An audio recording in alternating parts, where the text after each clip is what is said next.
This is a short video to help you get started with the FSA assignment. That is, FSA is Financial Statement Analysis assignment.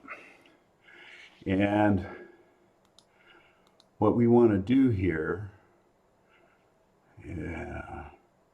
is follow these instructions. First, by watching these videos and then following these points here. Watch the video that's the introduction to financial statement analysis, and then watch the how-to video that I'm making right now. That the link is going to be right here. And then read the email to identify the companies that you're going to analyze. That's to be analyzed there.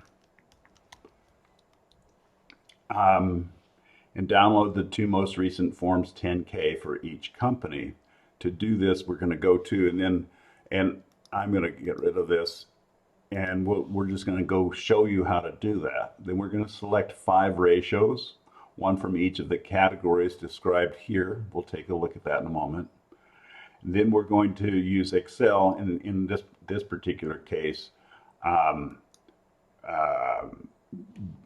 let's call it Google Sheets. To calculate each of these ratios twice for each company, once for the most recent year and once for the next most recent year. So you can see whether it's improving or getting weaker. For each ratio, we're going to comment on that, and we're going to put those ratio definitions and explanations over here. And then we're going to compute the DuPont analyses for each company in each of the 2 years. I'll show you specifically for the balance sheet numbers, the total assets, and the shareholders' equity. You need to use the average for the year. So that is the beginning of the year plus the end of the year. Add them together, divide by 2, and that gives you the average. And then I'll show you how to do that. And then we're going to compute ROE for each company and write a short interpretation of your analysis, and then you're done. So I gave you 2 companies to send them to you in email through Canvas. The 2 companies that I'm going to use right here are Thermo Fisher Scientific and Danaher. This automatically fills in for you. This is the name of the industry, the 2 companies. Type your I'm sorry, I want to do this over in the copy of the assignment. I want to keep this kind of clean here. In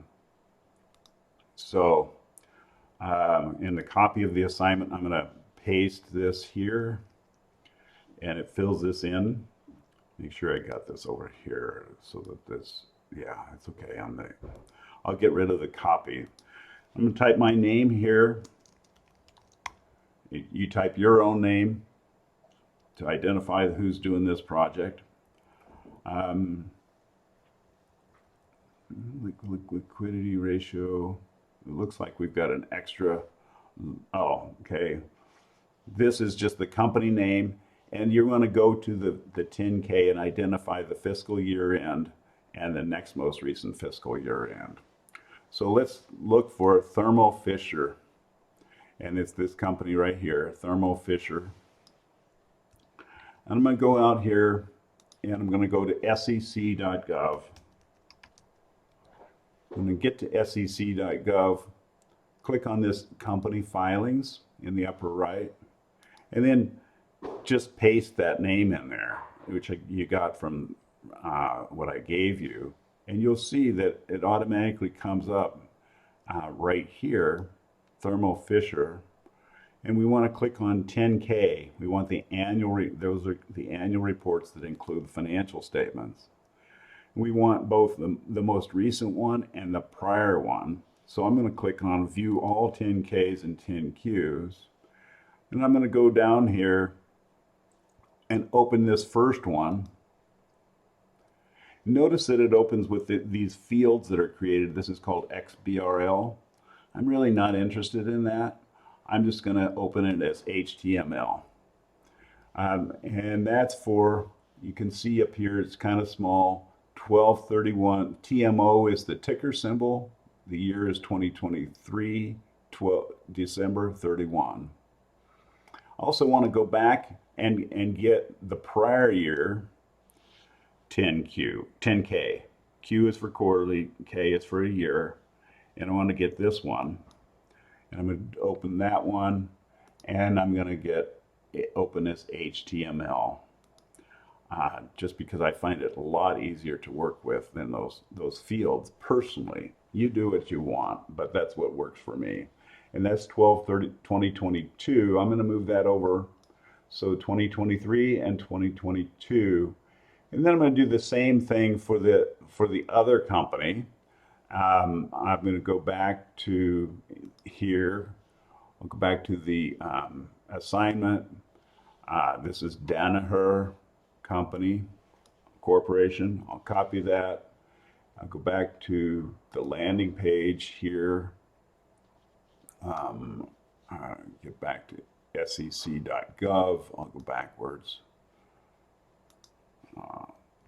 Get rid of that and paste Danaher. And it's probably going to be this first one here. Again, we want the 10K. I'm going to look at all 10Ks. Do this first one here. Again, it comes up in this XBRL. I prefer not the XBRL. I'm going to open this HTML. And this is Danaher, which is DHR. I'll put that over here as this tab. And then I'm going to go back here and I'm going to get the next one, which was at the beginning of 2023. Again, I like the HTML, and I'll use that, and I'm going to keep that one here, but I'm going to keep them in order. So I've got Thermo and Danaher 23 and 22, 23 and 22 up there. So all my data is there. If you want to look at the financial statements, you need to cruise down here. They put them in different places, but often they're in either financial statements here in item 8 or exhibits in item 15. If we click here, that's there. There is the financial statements. You can see it there. And then I'm going to go back to the assignment here and put them all next to each other now. I can get rid of all this other stuff because all of the 4 that I'm looking at, let me just get rid of that. These things that we don't need anymore. Don't need any of this XBRL. And I'm just looking at these 4 files. And I'm going to come in here and notice that this is going to be for the year ended 12/31/23. So I'm going to put that in here, fiscal year end 12/31/23. And then the next one is 12/31. Oh, I got these 22. Again, this is TMO, which is Thermo, 12/31/22. And I'm going to type that in there. So we know exactly what we're looking at. For Danaher, we have 12/31/23 and 12/31/22. 12/31/23 and 12/31/22. Often you're going to have different fiscal year ends for each company. Now ratios, we have these identified for each of these categories, and here we're going to open up this, and I'm going to open it how do I get that? I want to open that. The best, easiest way to make sure that I've got it, I think it's right here, but I want to make sure that I've got that in the right place. And that's going to be here. This is the financial ratios, and these are the categories. This is right up here, what are financial ratios, and it gives you a little information on the liquidity. And I'm going to choose current assets minus inventories divided by, I'm going to use the acid test ratio. And that is, current assets minus inventory divided by current liabilities. And I'm going to put that in here, acid test ratio. And I'm going to put over here, current assets minus inventory divided by current liabilities. And I'm going to come over here and say current assets equals, CA equals current assets. INV equals inventory, and CL equals current liabilities. And so for the most recent year, I'm going to go for Thermo Fisher, and I'm going to go up here, and I'm going to get current assets.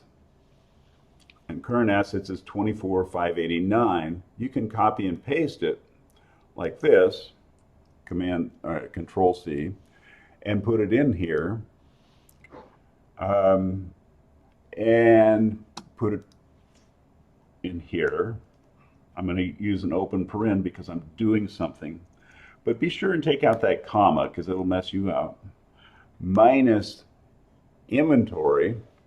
And so the inventory is going to be this blue line here, 5,088. Of course, that's in millions. So 5,088,000,088 minus 5088 divided by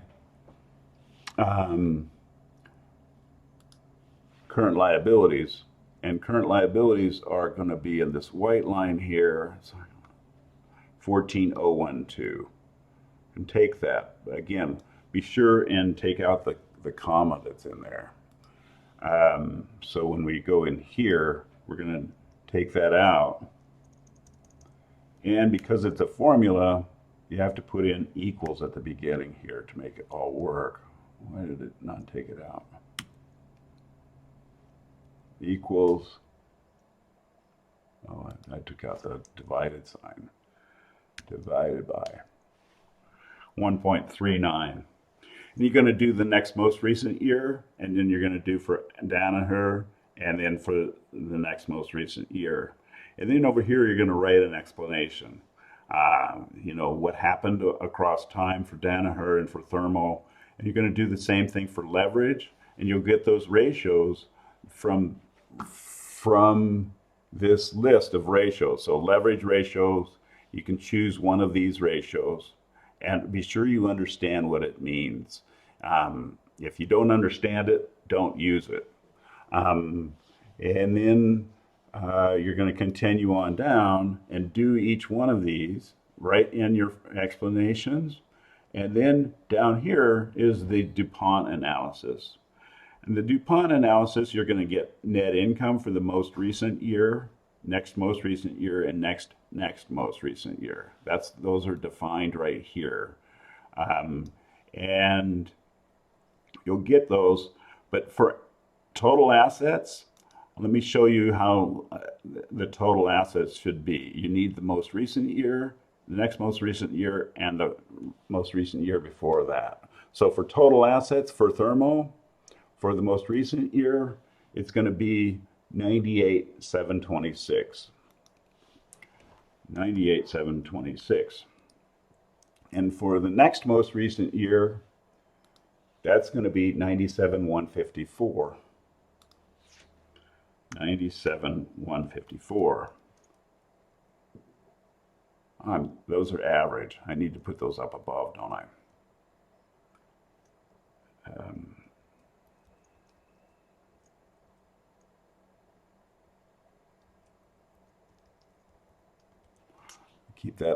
Keep that in tan. And then the next most recent year, you have to go back to the prior year. So we had 23 for this one. We're going to have to go back to the prior year, down here, and the balance sheet, and here, total assets for 22 was 97,154. We just did that. And then for 21, it was 95,123. 95,123. And then you want to do this for the balance sheet numbers. You can also do it for stockholders' equity. But then you want to calculate this average total assets. And the average for 2023 is going to be equal to the end of the year plus the beginning of the year divided by 2. And the average for the next most recent year, because they're relative formula, is going to be this. And you can then use those in the calculation of return on sales, asset turnover, and assets divided by equity. A return on sales is going to be net income divided by sales, or total revenue. Asset turnover is going to be sales divided by average total assets. And assets to equity is going to be average total assets divided by average shareholders' equity in each one of those. And so you'll calculate those for both years, and then you're going to want to put an explanation of that in this box down here. Then you're done with the assignment.